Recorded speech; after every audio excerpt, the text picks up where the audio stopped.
हरे कृष्णा।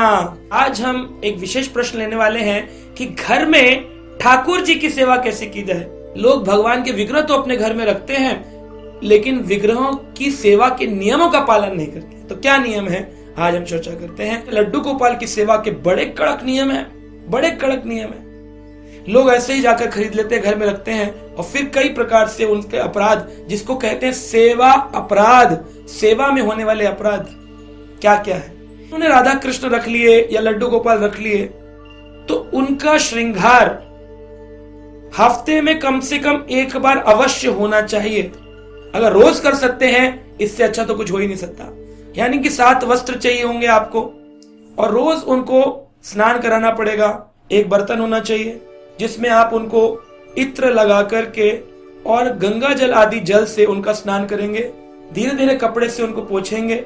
ऐसा सोचना चाहिए ठाकुर जी हैं, हेड हैं, परिवार के सबसे मुख्य व्यक्ति हैं। मुंह को रगड़ रहे हैं लोग, ऐसे ऐसे करके चमका देंगे। आज गोपाल जी को पीतांबरी लगा रहे हैं। अरे वो पीतल का बर्तन नहीं है, भगवान है।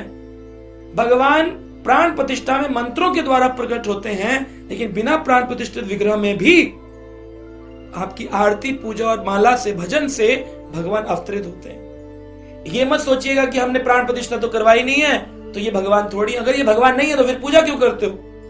भगवान प्रेम के भूखे, प्रेम का भूखा हूं मैं, और प्रेम ही बस सार है, और प्रेम से मुझको भजे सो भव से बेड़ा पार है। तो भगवान को प्रेम भाव चाहिए। तो लड्डू गोपाल जी को लाए हैं। कुछ लोग ओवर रिएक्ट करते हैं, लाला बना लेते हैं, गोदी में रख रहे हैं, बेड पर सुला रहे हैं, चम्मच से दूध पिला रहे हैं। ये सब मत करिए। भगवान के शिव विग्रहों के कई सारे नियम श्री रूप गोस्वामी ने अपनी भक्ति रसामृत सिंधु में बताए हैं कि 32 प्रकार के सेवा अपराध होते हैं। उन अपराधों से बचना चाहिए। ध्यान दें, विशेष विशेष चीजें हैं वो आज हम बता रहे हैं आपको। उस घर में जिसमें ठाकुर जी हैं, लहसुन प्याज का खाना नहीं बन सकता। ये नहीं होता हम लोग लहसुन प्याज खाते हैं, ठाकुर जी को नहीं बनाते। ठाकुर जी का मतलब है हेड, ठाकुर हेड भूखा है, तुम प्याज का पकौड़ा खा रहे हो, ऐसे कैसे हो गया। जो भगवान के लिए जो तुम बनेगा वो सब भगवान का है। पहले उनका भोग लगेगा, फिर परिवार के लोग खाएंगे।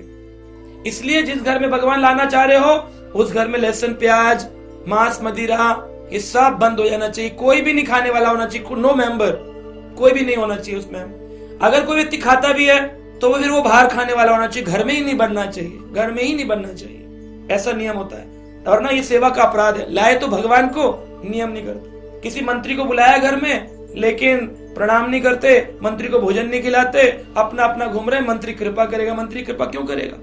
जब मंत्री कृपा नहीं करेगा तो प्रधानमंत्री कृपा नहीं करेगा, तो अखिल ब्रह्मांड नायक कैसे कृपा करेंगे। वो बेचारे दुखी होते, देखो मुझे बुला लिया और मेरी सेवा नहीं कर। तो भगवान अगर विग्रह में आ सकते हैं तो भगवान विग्रह से जा भी सकते हैं। फिर भगवान पड़े रहते हैं। कई कई घरों में लड्डू गोपाल काले होकर पड़े हुए हैं, महीने महीने तक नहला नहीं रहे हैं, अगरबत्ती की मिट्टी पड़ी हुई है।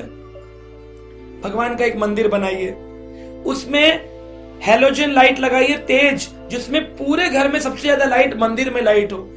पूरे परिवार का फोकस होना चाहिए, भगवान हमारे हैं। ऐसा सोच करके लड्डू गोपाल या राधा कृष्ण की विग्रह की स्थापना करो।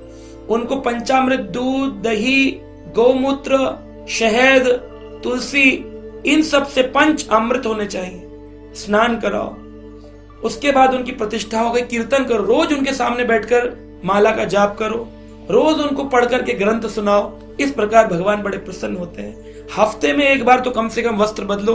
अगर रोज कर सकते हो तो बहुत अच्छा है। ये कुछ नियम है। जब आप घर से जाएं तो भगवान को विश्राम कराकर जाएं। मान लीजिए आपको 7 बजे शाम को शादी में जाना है और आपके घर में भगवान है, तो क्या करें। तो भगवान को विश्राम कराएं, भोग लगाएं, आरती करें, विश्राम कराएं और बोले प्रभु अब हम जा रहे हैं, आप हमारे साथ चलिएगा, और इधर विग्रह को शयन करा दें। ये ना करें कि आप रात को 1 बजे आ रहे हैं, भगवान बैठ के वेट कर रहे हैं कब आएगा मेरा भक्त। तो इस तरह नहीं होना चाहिए। ऐसा नहीं होना चाहिए संध्या में आप तो शादी में खाया है, भगवान भूखे बैठे, उनको भोग नहीं लगाया। हम लोग क्या करते हैं, भगवान को भोग लगाते हैं, भगवान का प्रसाद ग्रहण करते हैं, और शादी में जाके कुछ नहीं खाते हैं बाहर का, वहां पे से प्रणाम करते हैं और उनको प्रणाम करके वापस चले आते, उपहार देकर चले आते, कुछ नहीं खाते। तो घर में जो भगवान का बना वही खा करके जाते शादी में। ऐसा नियम ले सकते। जब लंबी यात्रा में जाना है तब क्या करें? आप किसी पड़ोसी के घर में जो भक्त हो अपने भगवान को छोड़ करके जा सकते हैं। अगर कोई भक्त नहीं है, कोई पड़ोस में नहीं है, तो आप भगवान के लिए एक बैग बनाइए जिसमें अपने साथ यात्रा में भगवान को लेकर के जाइए और उस स्थान पर भगवान का आप अर्चन पूजन करिए। अब भगवान को जब लेकर के जा रहे हैं तो ध्यान देने वाली बात है, लोग अपने साथ लड्डू गोपाल को टोकरी में लेकर सब्जी खरीदने में चले जाते हैं। ये रोज रोज टोकरी में लेकर जूते पहनकर घूमना ये ठीक नहीं है, ये ठीक नहीं है, ये बिल्कुल शास्त्र युक्त नहीं है। भगवान कोई डॉग नहीं है ना कि हर जगह गुड़िया या डॉग कुत्ता लेकर घूम रहे हैं। ऐसे भगवान से प्रेम है तो उनका सच में नियम पढ़िए, ग्रंथ पढ़िए और उसके अनुसार उनका सेवा करिए, तब भगवान बड़े प्रसन्न होते हैं। लोगों के घर में प्याज खा रहे हैं, भगवान टोकरी में लेकर अधिक भावुकता के साथ टोकरी में लेकर घूम रहे हैं, भगवान को हर जगह शॉपिंग करने जा रहे हैं, वहां भी लड्डू गोपाल। वहां क्यों? ये नहीं करना। लोग वृंदावन जाते हैं टोकरी में लेकर लड्डू गोपाल जी को, नहीं नहीं नहीं, वृंदावन धाम में नित्य भगवान वास कर रहे हैं। वहां के वृंदावन वासी कहते हैं हमें समझ नहीं आता, ये लोग दिल्ली वाले के टोकरियों में लेके भगवान को घूमते। अगर आपको ले जाना है भगवान को टोकरी में तो चप्पल उतारिए, भगवान को लेकर जाइए। जिस जगह आप रुके हैं वहां पर भगवान को विराजमान करिए, वहां पर भगवान का भोग लगाइए, अपनी आरती करिए। ये तो समझ में आया। टोकरी में घूम रहे, कचौड़ी खा रहे, साइड में भगवान हाथ में चप्पल पहन के पकड़ रखे हैं, ये ठीक नहीं है। तो ये सब नियमों का पालन करें तो भगवान अति प्रसन्न होंगे, उसमें अनेक अनेक वर्षों तक विराजमान रहेंगे। वरना ये भगवान का खाली बाहरी वस्त्र है। भगवान जिस प्रकार आते हैं उस प्रकार उस विग्रह से आपको लगेगा मूर्ति में भगवान होंगे, लेकिन भगवान उसमें नहीं होते, वो चले जाते। ये भगवान का केवल मूर्ति वस्त्र है। तो भगवान ने भागवत पुराण में कहा है इन सब का ख्याल रखिए और भगवत कृपा प्राप्त करते रहिए। हरे कृष्ण।